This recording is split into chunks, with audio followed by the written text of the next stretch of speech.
Hello and welcome to the 2021 Empower Leaders series, which will be bringing together the most senior experts in the investment industry to share their knowledge and experience and examine strategies of how to succeed in the most challenging of times. I'm Emma Walden, and in this second session of the series, I'm delighted to be joined by 6 leading names in the industry. Firstly, Mark Versey, Lacaille, Hendrik du Toit and Sandy Boss will focus on the common goals and different approaches in climate leadership and give their views on how leading asset managers from across the world are performing in terms of their commitment to the Paris Agreement. Then Jim McCaughan, Stuart and Neil Carnegie will discuss the greatest challenges facing the industry's leaders in 2021 and what will bring success in such unprecedented times.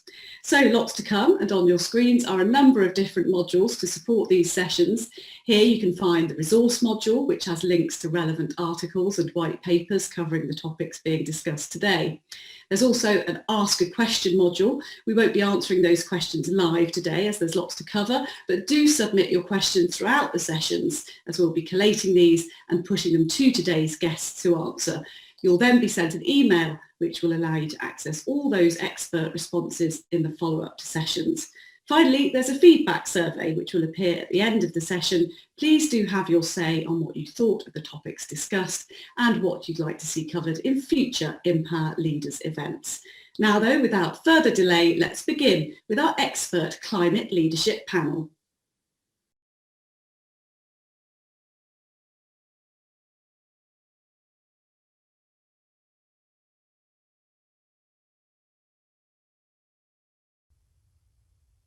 Hello and welcome to our specialist climate leadership panel at the first Empower Leaders event, where we'll be looking at how the investment management industry can be at the forefront of greener economies and sustainable profitability. I'm delighted to be joined by Aviva Investors' Mark Versey, 91's Hendrik du Toit, BlackRock's Sandy Boss and State Street Global Advisors' Lacaille. Welcome to you all.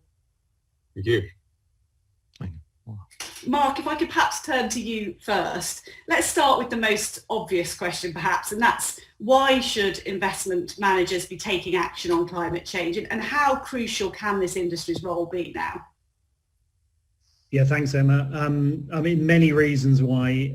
The obvious one is the ethical argument, because it's the right thing to do, and we have the power to do so. We have immense power to create global change. But also there's financial arguments that make it really compelling. So companies that take climate change really seriously are better companies to invest into. And then there's the macroeconomic environment, the really long-term one, that frankly the whole of the economy is reliant on us solving the climate change. So sort of from a macro long-term perspective. But also the legal argument as well. So we actually have a fiduciary duty to act in the best interests of our clients. And we certainly believe that trying to solve climate change is in the best interests of our clients' financial returns. And I imagine that that's a response that most of you agree with, and the why is arguably quite obvious. So perhaps we should really concentrate on the how, and I think that's something you all feel quite passionately about. So perhaps if I could first go to you, Sandy. You know, there's so many different factors at play, from your own company's goals to the initiatives that surround the other companies that you deal with, and also, I guess, what the end user, the customer, is asking for. So what would you say are key in terms of action? Well, yes, I mean, it is at some level daunting, and you asked where to start. But, I know, for us, every year Larry writes a letter about what are we going to do. And in the context, I completely agree with Mark about what is the why. And in the context of recognizing the significance of climate risk and also climate transition opportunity for our clients, that investment opportunity, we've really concentrated on 3 things. So we've concentrated on how will we adapt our investment product suite so that we can help our clients make the investments that they want to make? How will we enable measurement so that we and our clients will be able to understand what's the carbon intensity of the companies that we're investing in? How is that moving toward a temperature-aligned world? And then finally, stewardship, which is what I lead, which is really thinking about how we can work with the companies that we invest in on behalf of our clients in order to be able to ensure that they're managing those risks, that they're taking that upside opportunity. And one of the things I would point to, and many of us have seen recently published the Net Zero Investment Framework. I think it's an excellent roadmap for how asset owners, asset managers can come together. It's really kind of a simple how-to guide at some respects. I mean, in some ways it's daunting in its expectations, but I do think that taking that on as asset managers, asset owners, and embracing it, that's something that we can really do so that we're all pulling in the same direction. It's individual asset managers working toward a common goal. I think that's really beneficial. Rick, I imagine you agree with what Sandy said there, and I think you have a feeling about key strategies that need to be in place as well. You've talked particularly about perhaps, things as detailed as the blending of liquid and illiquid assets, for example, to be the strategies that need to be in place to really make this happen now, because everybody is on board with it needing to happen. It's the how that's the key. Yeah, the how's the key. And I think if you look at the magnitude of what needs to change, it's really substantial. It's also feasible, which is sometimes hard to hold in your head at the same time. The amount of investment that needs to take place in the next 10, 20, 30 years into renewable electricity, into hydrogen, ammonia, transforming the transport system, they're enormous sums. And so the question is, where are they going to come from? Now, some of them will come from businesses we already own, and that's, I think, an important point Sandy made about stewardship. But we no doubt need to have more capital going in to build projects at a very large scale. We need capital going into technology that will actually improve efficiency. So we need to look again at whether the financial system is going to be effective in channeling capital in the right way to make the changes that we need. It is feasible, but we need support. Obviously, we need public support. We need policyholder support. If you think about blending liquid and illiquid assets, for example, a lot of the money that we manage sitting on this call is from institutional investors. A lot of it's from wealth. It's from defined contribution. Some of that needs to be quite liquid in the form of open-ended funds. Others don't. But I think the art is trying to find ways of doing things a little bit differently that won't endanger the consumer or the saver, but at the same time allow us to invest in these very large-scale strategies. And in fact, there was an interesting announcement from Nest on this just recently. It is feasible, but we have to think not necessarily out of the box, but we need to continue to stretch ourselves to try to think how we can do this effectively. Hendrik, bringing you in there, I know you feel quite passionately about something that Rick touched on, which is, how this energy transition happens now. He listed, obviously areas that need to be concentrated on. That's something you feel strongly about, and also how you go about doing that when many of the parties involved are perhaps in emerging markets or less developed countries. Emma, yes, I think what's really important here, as Rick says, we know what to do. It's about how we advocate as an industry and how we coordinate ourselves. And a key point is not to leave anyone out of this. We've seen with a COVID vaccination program, it's very easy to vaccinate a nation. Actually, the Israelis did it pretty quickly. British are doing pretty well. But no point if we share a world and we exclude more than half the world from the vaccination program. More and more variants will just come, and we'll be busy with this thing for years to come. And climate is similar. And that's why I'm so delighted with the change of step the US has taken. US is now part of the leadership, and it's really about US, China, EU, getting together, thinking about the world, and us as an industry saying, how can we implement effectively while still delivering on the mandate of our clients? Now, for example, it's very easy to talk net zero, but if you run in-country portfolios in emerging markets, which are naturally carbon heavy, you can't divest of everything to do it. You've got to have clarity in your plan. So it's all about talking about the quality of the plan towards 2050. It's not about immediate quick fixes. And I'm excited by the current debate in the industry because we're getting that subtlety. Hendrik, I'd love to come in if I could, Em, on that. Sorry, no. The plan, the point that Hendrik made is so crucial. So we don't think the world will get there if everybody has that identikit plan. That's not possible. So what we need is companies in sectors, in countries to have good plans and to disclose those plans so that investors can actually see what is it that they're doing and building, products around those investment plans. I mean, you mentioned the U.S., and I think one of the most interesting and I think exciting things happening in the U.S. right now is the SEC talking about how they will potentially start to move into corporate disclosures as a requirement. And, all of us investors have probably for years been asking companies, we'd like to see TCFD plans, we want to see your targets, we want to see your goals, and we keep doing that. But having that become a global regulatory norm will help so much, because then we'll be able to see enough to say, is that Asian company on a good transition path for Thailand in its sector, as opposed to top-down, unrealistic expectations that come from the coziness of a European environment that is honestly ahead. So I do see that as really important. I saw Mark and Rick both nodding in agreement there. Mark, it's interesting that Sandy should raise that it needs to not be that top-down approach. It needs to be much more nuanced, perhaps. Yeah, well, let me get an example. I think the transition plan is going to be different in emerging markets to developed, as we just heard. Just an example, we financed the cleaning up of an oil refinery in an emerging market, and so that removes all the sulfur that's being created there. But fundamentally, it's an oil refinery. But that oil refinery is critical to the economy of that emerging market. So the emerging market transition is going to look completely different. And it's essential that it get it right, that the economy is kept in really good check while a much longer term transition occurs. So there's just an example of how it's going to be quite nuanced. Rick, as Mark said, there needs to be real expertise geographically in understanding that and knowledge around the technology involved in all of this too. I think also up and down the sectors, you've got different issues at play, and I think we're going to have fossil fuels around for a while yet.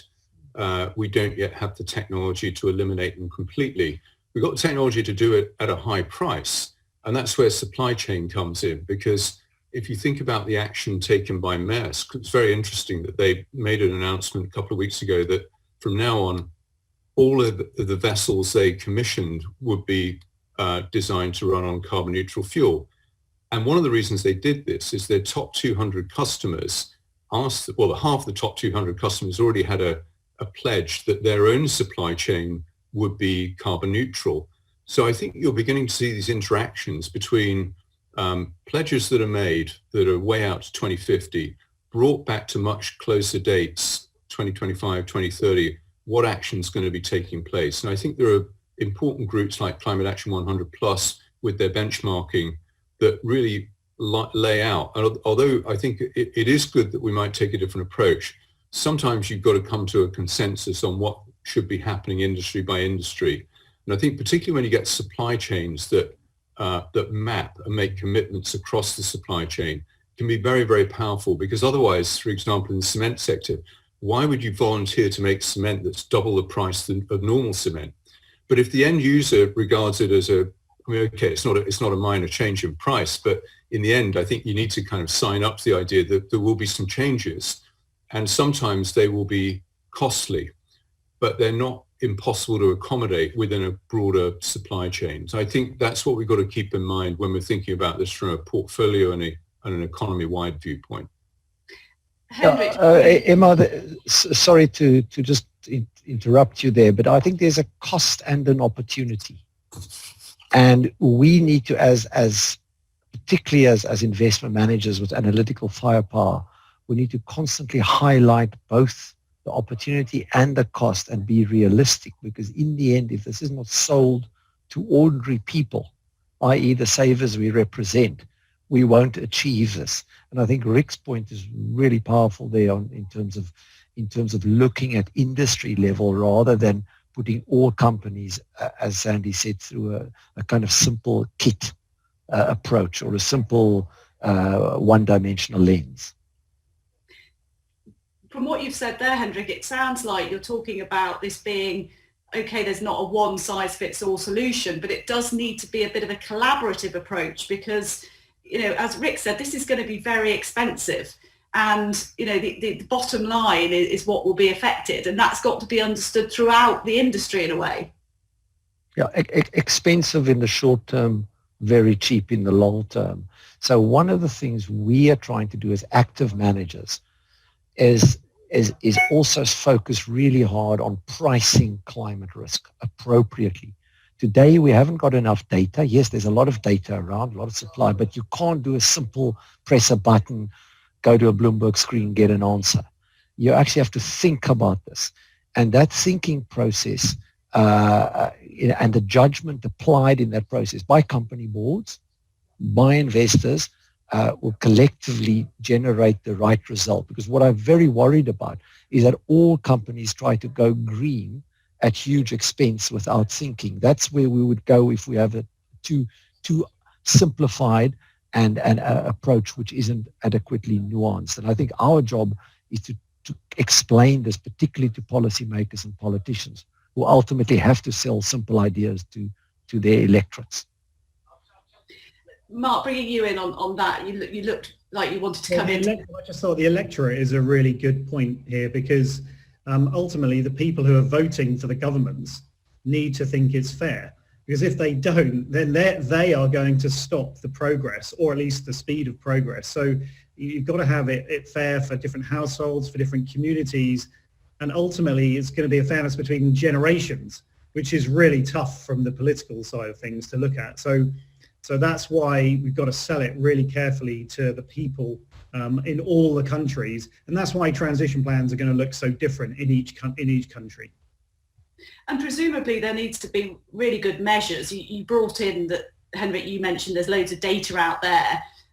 What seems to be the position and has been for a while is, how useful is that data? What are the measures? That's a key to making this successful across the board too. I see Sandy bring you in there.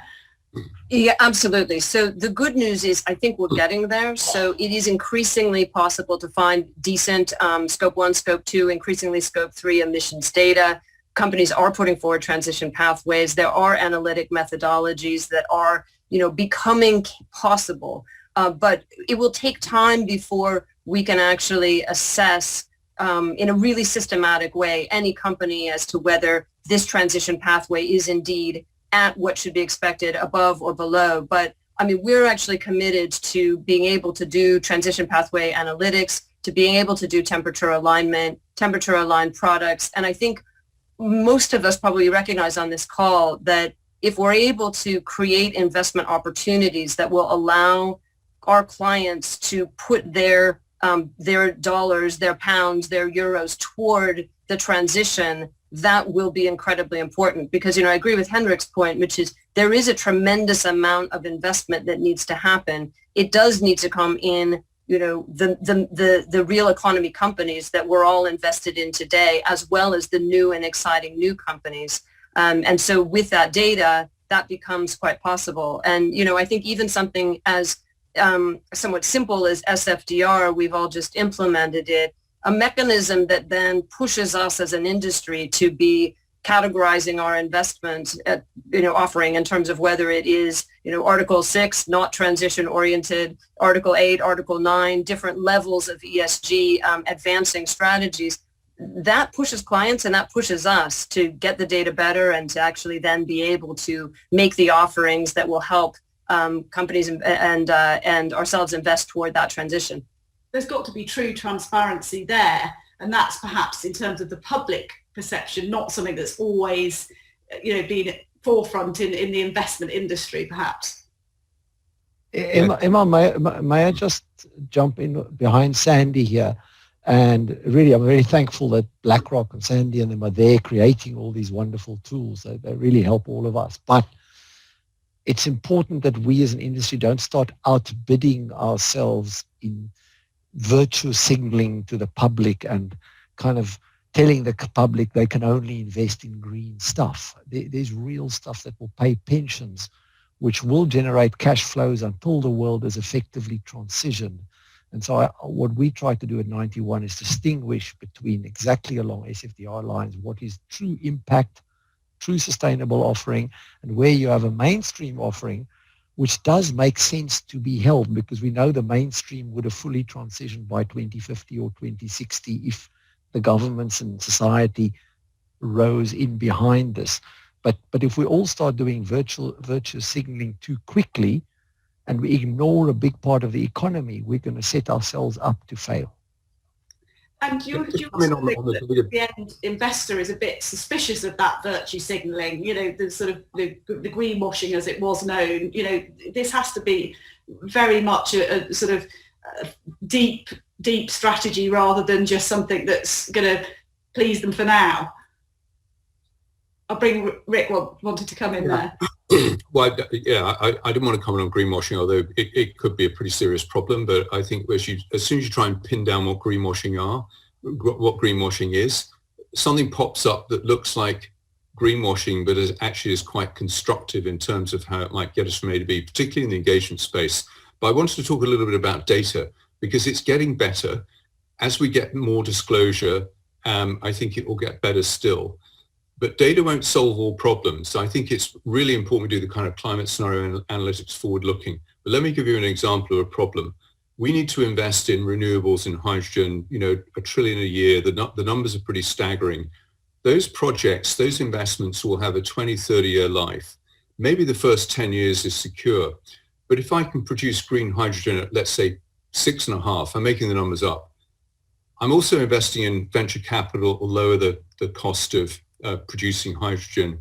And hey presto, in 5 or 10 years, I'm hoping that'll come down from 6.5 to 5. I've just destroyed the investment I've made, that 25, 30-year investment.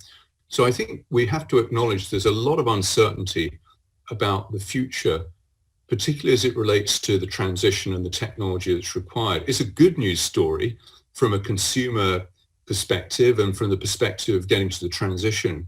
But we've got to be really cautious as investors about how we manage that risk, particularly these very large scale projects that will need to be put down. And the companies that we invest in already that we'd be encouraging to make those renewable investments. So board oversight, independent board oversight, a degree of flexibility and risk management is absolutely critical, because this is not a kind of risk-free, we can all be winners in this. It's going to be a competitive and dynamic environment. I saw you nodding there, Mark. Do you want to add something there about that? Yeah, well, I think so the change in TCFD to bring in transition plans into the public reporting, I think, is really critical, because if you're only measuring the amount of carbon emission today, then when you're looking at what to do, you could have the situation of people just simply sell brown and buy green and haven't at all made any difference to climate change. So I think you need to have more and more disclosure over a longer time frame so you can actually make those long-term investment decisions. And then there's people like us, we have to assimilate all this data and we have to put it together at portfolio level and then make overall decisions for our clients. And I think that's where it's still with the private sector to come up with measures and data uses for our clients that maybe the governments can then mandate in time. But I think we're still working out how to even use this data to its best use. But Mark, sorry, Emma, I just want to add to Mark's point about the task to assimilate is not trivial, and therefore we need to take the sloganeering out of it, because what we don't want to end up is a public market sector which is entirely compliant and impressive on a TCFD level, and in the private markets these high cash generation assets are held and not actually improved for the future.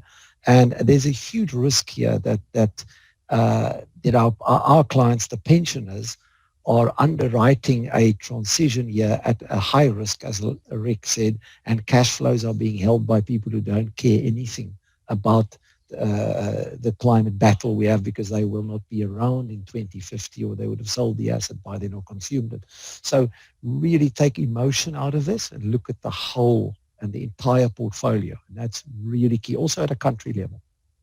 I saw you nodding there, Sandy. Do you agree that this needs to be an approach that is as Hendrik described there?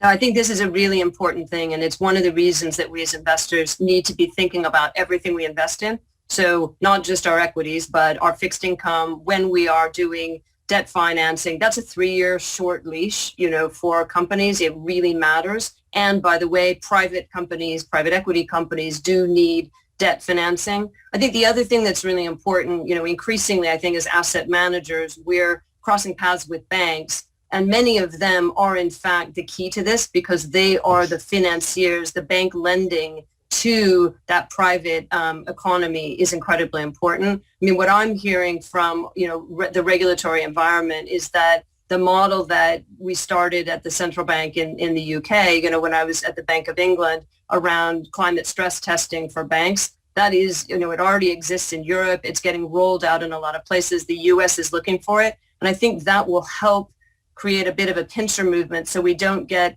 again, when I used to be a banking regulator, it was all about shadow banking versus, live regulated banking. We don't want a shadow carbon economy. It would be a black market, as it were, to be in parallel to our clean, well-ordered, well-disclosed, listed private markets. And, I know we've been talking to some companies who are thinking about, can I even do a bad bank model? Can I take a coal mine, run it down, put it, in an environment where it can essentially, be used as a public good? You've seen examples of that in certain countries. I think Germany has an example of it. So I do think public involvement and again, that bit around the bank role, can really help us avoid, the two market situation.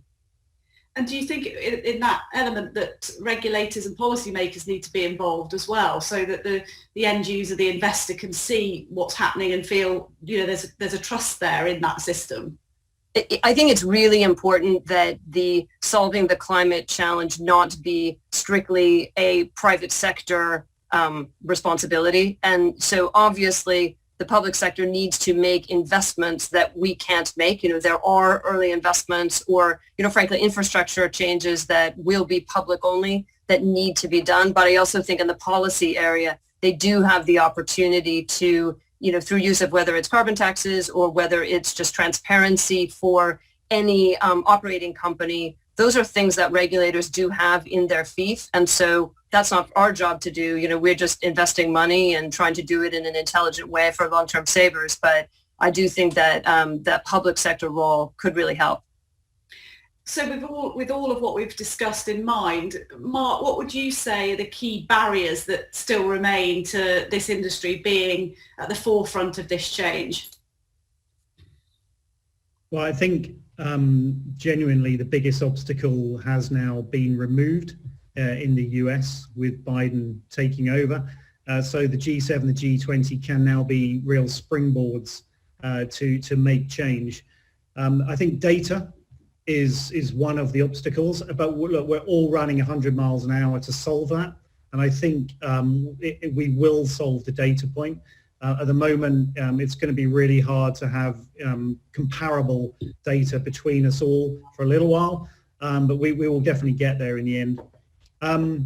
But I think we haven't got a global governance structure yet in how to make this happen, how to actually govern this across the globe, and how to join up the public side and the private side. So that's sort of a call to action that hopefully will come through in COP26 this year, is some way of actually overseeing all this.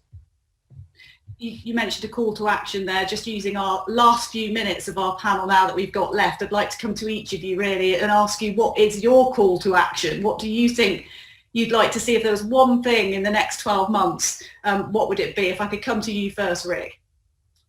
I think international pricing and trading of carbon would be the single most important thing, because other things are now in place. I think if you had that in place, we would begin to ratchet up the price, and then from that would flow investments that would get us more rapidly and confidently to net zero. Hendrik? Besides agreeing with Rick again on carbon price, I really think it's getting everyone to contribute honestly what they're doing rather than pretending they're doing well, and including the entire world. Mark, what would you say? I think the more and more companies we can get signing up to net zero commitments and science-based targets being used where they need to be, then actually, everyone's going to do it. It's going to affect the supply chain. Our work as asset managers will be a lot easier, obviously, if that happens. But I think the more and more we can get corporates to sign up to that. And finally, Sandy. I think what I'd say is, in addition to RL focusing on the climate change and the investing therein, I think we need to focus on a just transition.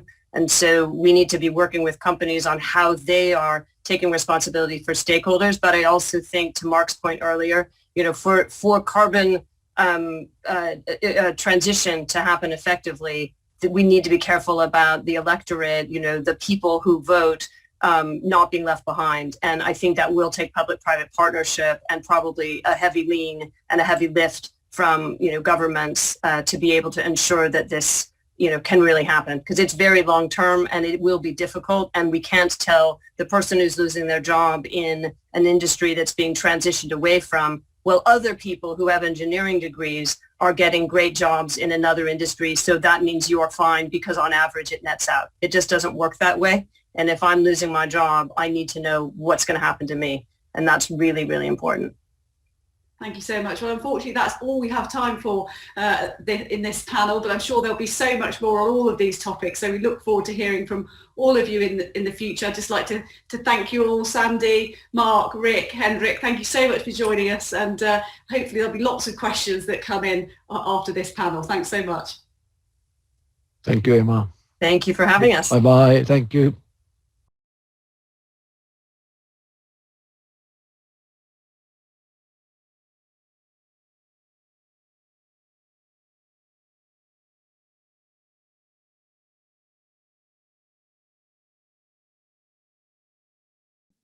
Well, welcome to this discussion on the challenges of managing in unprecedented times. That's a kind of difficult subject anyway, because if something's unprecedented, how do you plan for it? How do you manage for it?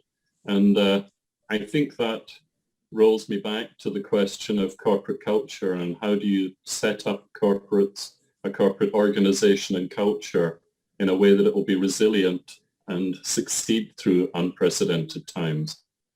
I have with me two CEOs who have both been doing exactly that over the last 12 months through, I think you'll all agree, a very unprecedented period. And they've led significant operations successfully during that period. I have Stuart Parker from PGIM Investments in the US and Neil Carnegie from Carnegie Fund Services in Switzerland. And I look forward to hearing different perspectives on the subject from the two panelists. So I'd like to start with the question of how do you prepare a business for the unprecedented? It's a bit like Douglas Adams, expect the unexpected. How do you do that? But how do you prepare a business that's going to succeed in different situations? And, as I said, a lot comes back to corporate culture. My own bias is that there are two pieces of corporate culture that really help in a crisis. One is communication and the other is diversity. But I'd be interested to hear of the take from the two panelists. Stuart, maybe you can start on that one. Well, sure. And thanks very much for having me, Jim, and great to see you, Neil. And what I would say as it relates to culture is I saw a great quote. I think it was from Jamie Dimon in one of his annual reports, but he said, you don't want to try to figure out who you are going into a crisis. And I felt that was really important and resonated very much with how we've been executing for the last 12 months at PGIM Investments. And, we're in the business of raising money for PGIM through financial intermediaries. So we have a number of salespeople out in the field. We have product and marketing and distribution type resources.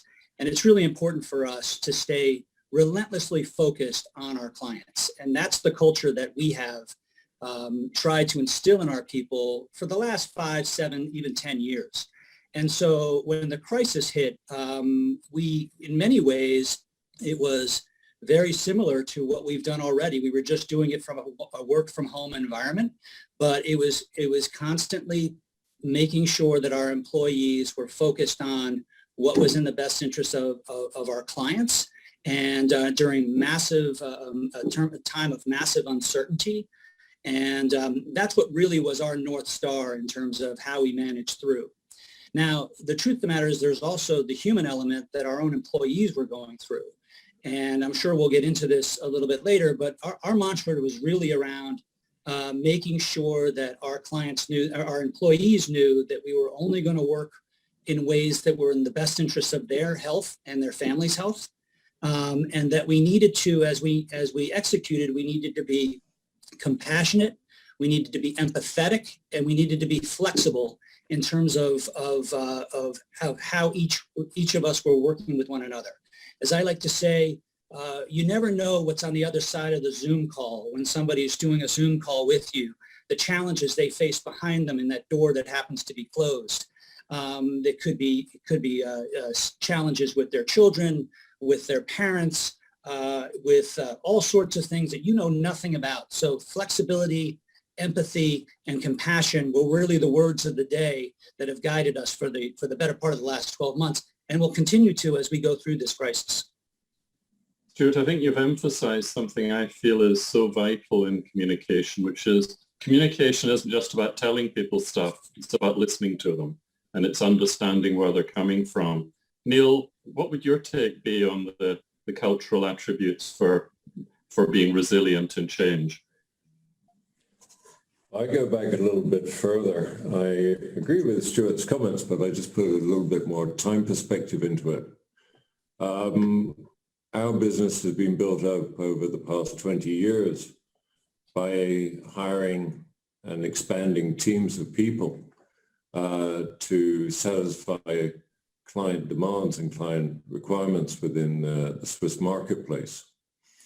And we've been able to achieve that to the extent that we have today by having at the selection process, at the engagement process, ensure that people are aware what they're being hired to do and who they're going to be doing it with.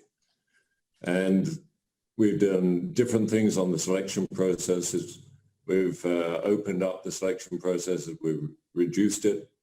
But at the end of the day, we've got people that are like-minded and, as Stuart emphasized, focused on the business of the client and making sure that the client is getting the support that they require to be successful in our marketplace. That has developed over the years, and we have been lucky enough to build a spirit of a team spirit within the firm. So people are available for other people, not only just exchanging experience and knowledge, but also engaging in conversations, the proverbial coffee room conversation, in the very, very best spirit of collegial discussions. And that collegial discussion, that basis of mutual trust between colleagues and focus on the client, led us to get through the past 12 months with a degree of satisfaction. I'd say the last 12 months has been hell and unwanted, but we've gone through it as best we possibly could. So Neil, you've emphasized something which sometimes gets underestimated in cultures, which is selection on entry, to find people who can, work together and bring different things to the play and bring different qualities to the play so that the team really works as a team. And that leads me to really observe that we're all shaped by our own experiences in terms of how we build a culture and how we react in adversity. And my own personal case, I would say the defining event was at 9/11, so 20 years ago nearly. At 9/11, I was responsible for a team of 700 people in New York City. And with a whole lot of issues and a whole lot of different attitudes around, I was really challenged with being humane and being empathetic to people, while at the same time keeping the business functioning in a very strange market. So that would be my sort of formative experience, if you like. How do you react to that, Neil? Can you point to anything in your own background that may have assisted you to succeed during a difficult time? I also remember the 9/11 event and the episodes thereafter. And well done, Jim, for getting through the experience on the New York side. From the European side, it was again another lockdown on air travel, rising suspicions in communities, which was definitely unwanted. To a degree, it was unprecedented. It reminded me, I'm of that generation that still remembers the AIDS epidemic, where there was a great deal of suspicion being trafficked left and right.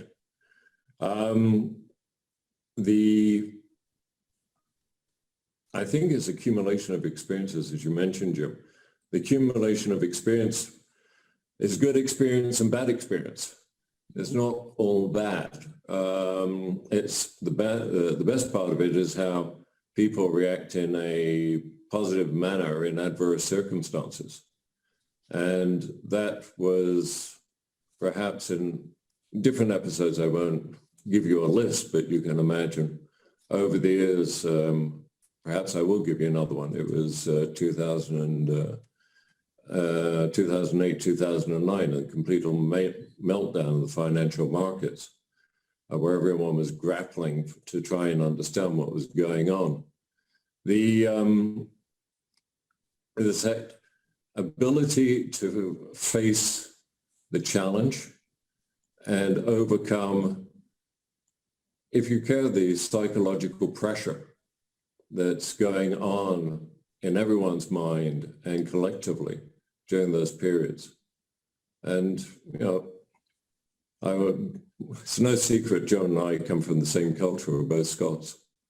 And, you just have to steadfast and carry on, focus, as Stuart was saying, focus back onto the client, the essential, the team, and make sure that you do everything you possibly can do within that nanosecond, that time period, to provide a contribution, whatever that contribution may be, as long as it's positive. Yeah, even difficult experiences can be very formative. I had a line which I used only carefully and in some audiences in 2008-9. I would tell them that they were actually very fortunate to be active during this period, because it was 80 years prior to that when the market last melted down like this. Generations of people have gone their whole career without seeing this kind of turmoil. Make the most of it and learn from it. I wouldn't use that with everybody, obviously, but I thought that was just an interesting way to think about it during a period of adversity. Stuart, thoughts on this topic? Yeah, I think we have to kind of bifurcate the conversation in terms of the business aspect and the personal aspect of leadership during the crisis. I mean, to put it in perspective, we actually, from a business perspective, we were a winner in all of this. We've actually done very, very well in terms of having record gross sales, record net sales, record AUM, and that's all fine. And I really do attribute that to our disciplined culture and relentless focus on our clients. Historically, we've tended to do better in difficult times. So the great financial crisis that Neil alluded to was a perfect example of that. When people are nervous and they're not sure what to do and they're afraid, they're looking for guidance and they're looking for understanding and transparency. And we spend a great deal of time working with our clients in terms of understanding what was going on in our portfolios, what did we think was happening in the marketplaces, and more important, and perhaps, is what to do next.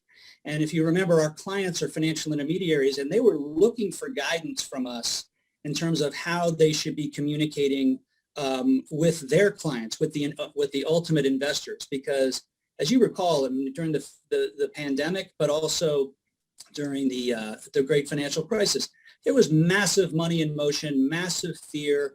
People were moving into money markets because they were afraid of what was happening.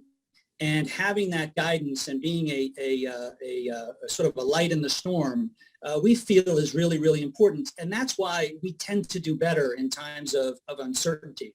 When the markets are all doing well, we rise and fall with like a rising tide lifts all boats. But this is where we really look to shine. But what I don't think you can, that's from a business perspective, and that's fine. But what we also need to do is make sure that we are really looking after our employees and our teams.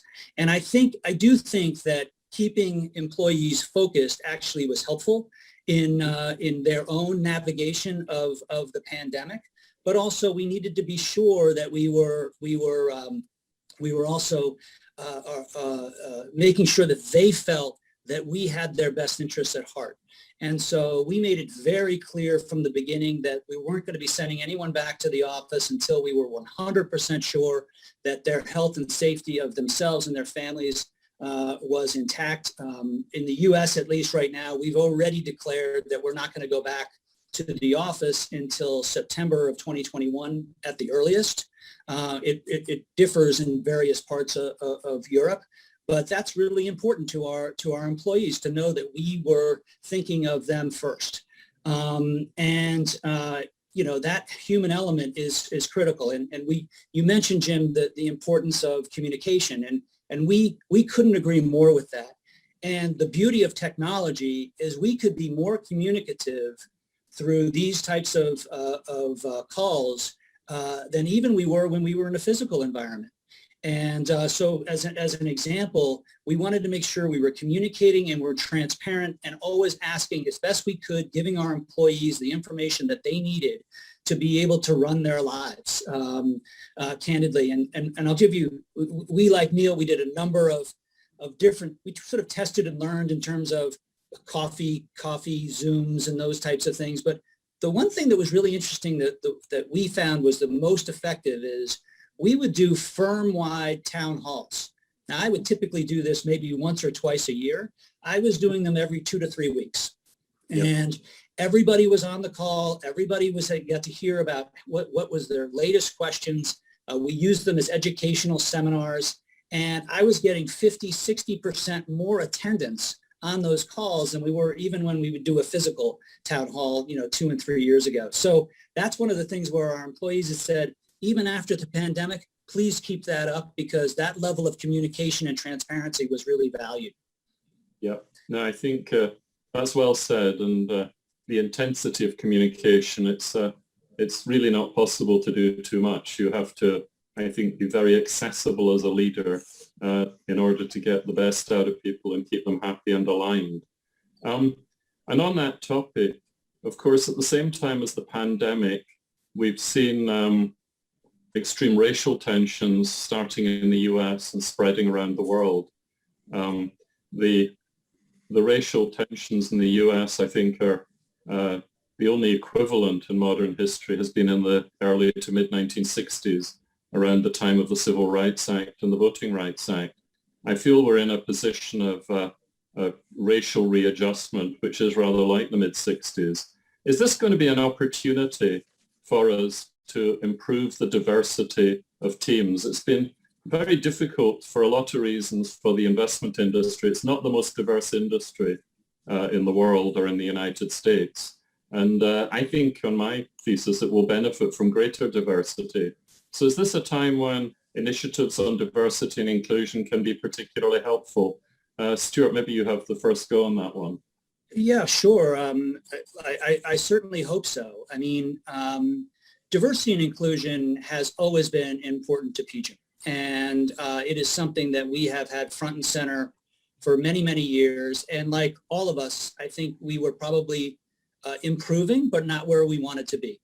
And so we absolutely believe that having a diverse perspective around the table is critical to making better decisions. We absolutely believe that our employee base should look more and more like society as a whole, and we think that will help us, not just in terms of how we execute, but in terms of how we interact with our clients. So that is without question a really important factor to all we do. And what we want to do is use the energy of what's happened over the last 12 months to help propel us even further. So, whether it's all of the things that we were doing before were important, but can this actually accelerate some of the efforts that we were having to be more, to have D&I be more of a factor in our day-to-day executions. And I will tell you that, we've been doing things like evaluating our talent and improving our talent practices to ensure more equal opportunities and promotions and compensation and evaluations. We now have representation goals across a number of different minority cohorts to be sure that we are seeing improvement across the board, not in any just one particular cohort. And we're actually tying executive compensation to those goals. And we're also mandating anti-racism and other inclusion training to all of our employees around the world. And so I think it's been a great to use that attention that we've seen as difficult as it's been to watch, but to use it as a way to move the organization even further than we might have been otherwise. And so I do hope, Jim, that this does result in more diversity and inclusion going forward. Yeah, thank you, Stuart. Neil, you're in Geneva, which is actually, to people who don't know it, is to me quite a diverse city, and one where there are people from all over the world because of the international organizations there. How does that play in your mind, particularly in diversity? You're right, Jim. Geneva is a relatively small city compared to the reputation that it has. It's 400,000 people. The catchment area in Greater Geneva, if you care, is around about 1.5 million, which includes the people living in France, which is literally next door to us. The city itself, or the canton of Geneva, is 400,000, of which 200,000 residents are not born and bred people from Geneva, and I happen to be typical of that. I came into Geneva when I was 34. On the other hand, if we go into the more European context of diversity, it is the way it is because of the European Union plus Switzerland plus the UK. You're looking at 30 nations here. And most likely around about 23 languages, and forget about the dialects, because if you take the dialects, you're up to around about 50, and that's being modest. Mm-hmm. Especially if you go to Glasgow. Obviously, there's a dialect up there as well. But if you look in a Glasgow accent, you may be the only person hearing that would understand me. But the diversity in Geneva leads us to a very interesting pool of talent. And so we finish up with around about 12 different languages being spoken between everyone in the office. Not every day, especially not now, most likely on telephone calls between themselves. So we have a linguistic diversity, which is a manifestation of cultural diversity. We have obviously non-European, people of non-European origin also in the office with us, but they're also our neighbors. And so therefore, Geneva is a diverse city, and that's perhaps its strength. One of the things that we've been very attentive on, and it's back to the selection process, but it's also been to our advantage over the past 12 months, was the diversity on generation and on gender. And I'll mention gender first because out of the management committee of 5, 3 are ladies, and myself and my colleague obviously are representing the men. So we're in a minority even before we get in the room. And so therefore we do have that perspective, if we call it the gender perspective. And our board is also 1/3 feminine and 2/3 male. There we flipped it around the other way. But it was based on merit. It was merit and opportunity. No, the point I wanted to make was diversity through the age gaps. So we have people the age of 23, and we have people in their 60s, and everyone's welcome, just as long as the rules apply, which is sharing of knowledge, asking questions. There's no such thing as a bad question. It's just the answers that might not be good. And that was how we were able to have the team work in the interest, back to Stuart's point, of making sure the clients are as served as possible, as well as possible, and keep the balance in the atmosphere of the office. So what will be different in the post-pandemic world? We're talking about the changes that have been driving us in the last year, but will more working from home be a permanent feature? Maybe less business travel, more use of technology? Will the deployment of technology accelerate in all kinds of ways? I think we're seeing a bit of that. Will the changes present an opportunity for greater diversity? So how's it going to be after the pandemic? What's your crystal ball telling you? Neil? Well, actually, the pandemic has actually shaken a lot of people, and they started understanding how to use technology. Technology has been coming along ever since the Estonians found the internet telephone systems. And there it's the ability of people to have understood the technology and incorporated it into their daily lives. Working from home office was modestly advancing over the years. This has really shaken it. We are now allowing people 40% of presence in the office. After the pandemic, we put that into a directive. So once people can return to the office, they're expected to be in the office 2 days a week on average, which is sufficient time for meetings and discussions, physical meetings and discussions at the coffee room. A lot of the work, we're not trading, and so therefore a lot of the work can be done comfortably from home if that's the way they want. Now, if they want to be in the office every day, nobody's going to stop them. There are desk and chairs available, and the same infrastructure, IT infrastructure, is in the office as it is at their homes. So we've been moving along like everyone else relatively slowly over the past 5-6 years on the deployment of technology. This has really shaken us, and the fact that we have now implemented the use of the technology will change the lives as soon as we get to the new normal, whatever that's going to be. Whatever it is. I'd echo your point, Neil. One of the things that struck me is maybe we've had 5 years of technology change in 1 year in the pandemic, and that actually leads to lots of opportunities. Your thoughts on this, Stuart? Well, sure.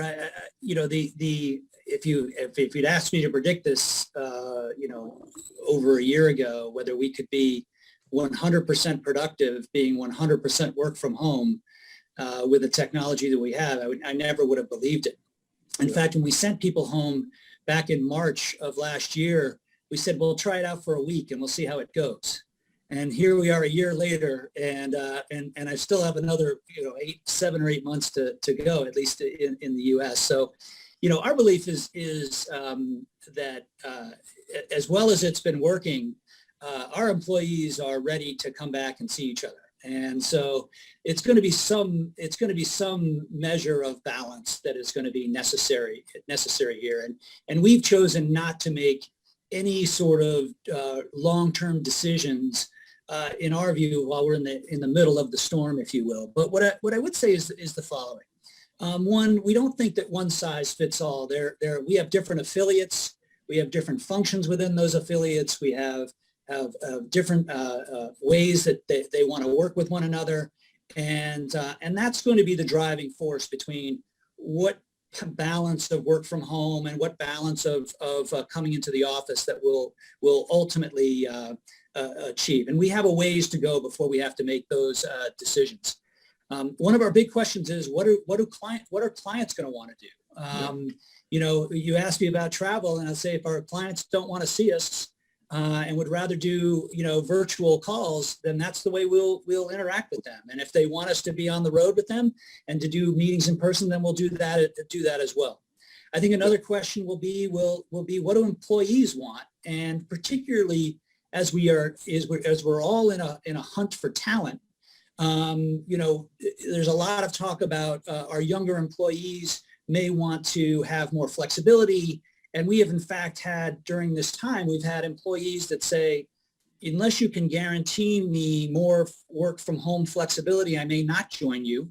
And we've had other employees actually leave because they want to get back into the office and just don't want to go in the sustained environment of working from what may be not an ideal circumstance for them. I think there are three things that we want to keep in mind, maybe four, in terms of where we think working from home doesn't work. The first is culture. It's very difficult for us to think about. We are very, very focused on our culture, and how do you maintain culture when we're all in a work from home environment? We think we're tapping into what's called the culture bank now, and we're fortunate that we can do so. But that's going to be first and foremost in our minds in terms of how we think about work from home. The other is talent development. A lot of our younger people, they learn from being with our more seasoned executives. In a work from home environment, how do we achieve that talent development? And the third is around creativity. And, you know, we're used to being in a room with a whiteboard and mapping out ideas and how to create solutions for clients. It's a lot more difficult to do in a virtual world. And I would finally just put we're in the business of working with clients. Creating new relationships is tough over Zoom.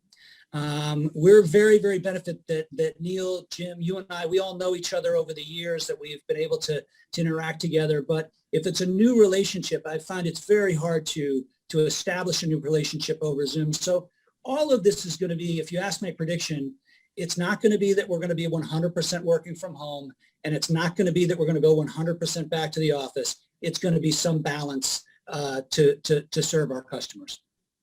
I think you've both emphasized the opportunity for flexibility that the new world post-pandemic will give us. And I think that's a nice optimistic note to end our discussion on. I'd like to thank the panelists for really engaging in a discussion of managing an unprecedented uncertainty. And thank you for your contributions today. We'll finish at that point. Thank you. Thanks very much, Jim. Great to see you, Neil.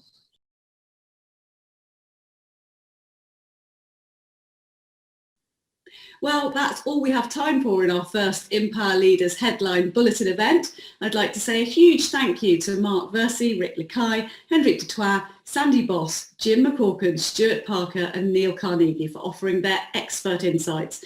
And we look forward to hearing more from all of them on how these trends develop in the future. I also want to thank you, of course, for tuning in. And if you found the topics discussed interesting or submitted a question throughout the day, do keep an eye on your inbox, as the Empower team will be in touch with all the questions asked and answers given by our brilliant speakers. And there will also be more information on getting involved with future Empower Leaders events. In the meantime, if you'd like to find out more about Empower and the other virtual and in-person events planned, then do please visit informerconnect.com/empower-leaders. For now, though, from me and the entire Empower team, goodbye.